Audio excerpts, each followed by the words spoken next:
Hello candidates, I am going to dictate you a passage from Progressive Magazine.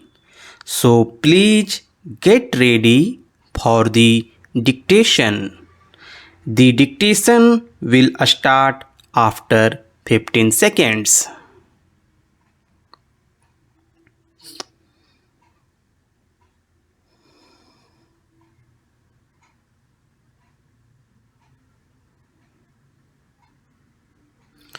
I rise to support this bill brought forward by the government in regard to land ceiling in Delhi area.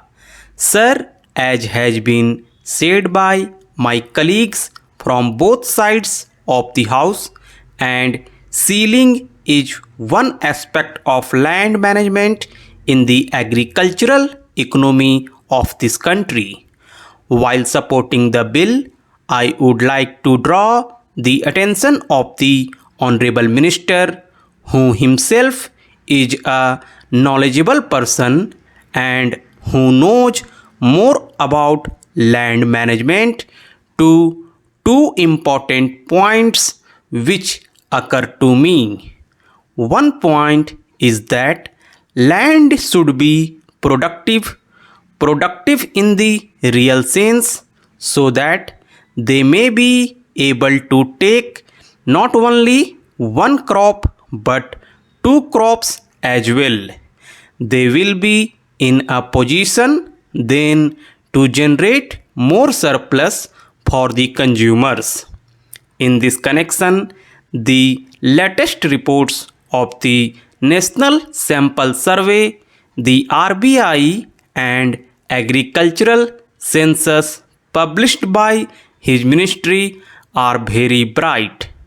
I do not want to go into the details because so many honorable members have said about this, and the honorable minister is also aware of this.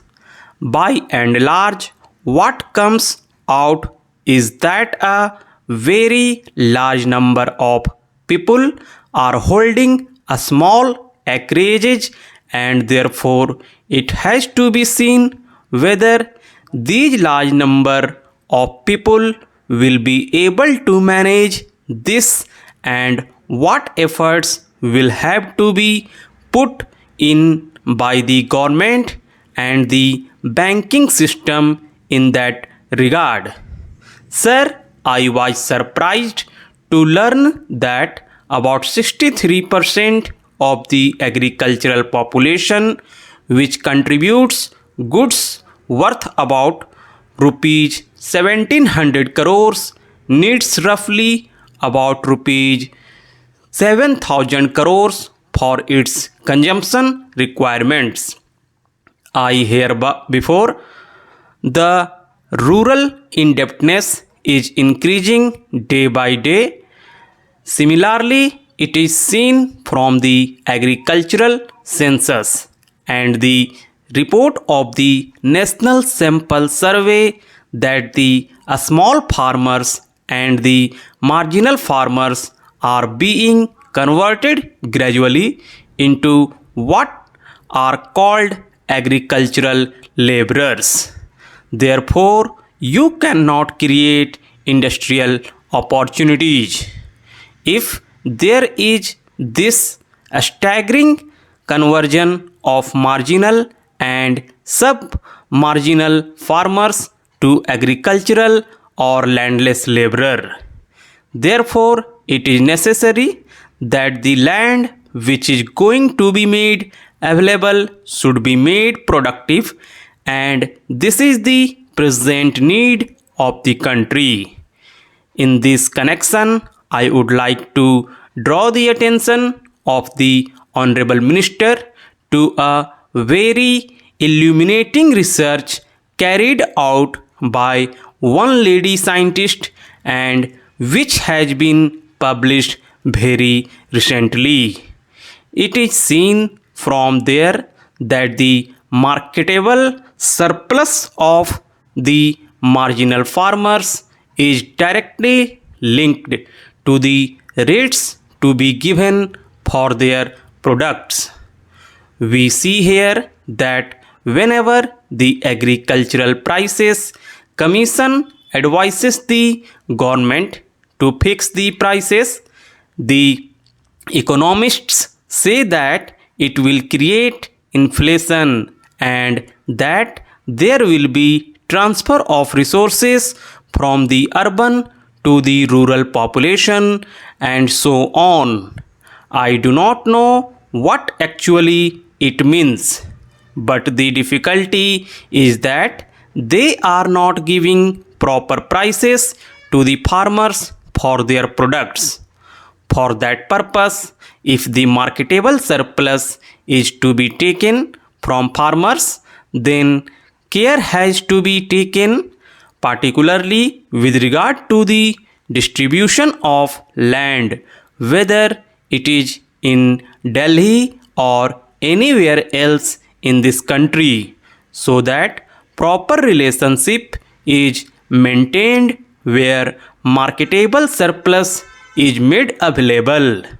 Now, I do not want to go into the question of small farmers and large farmers.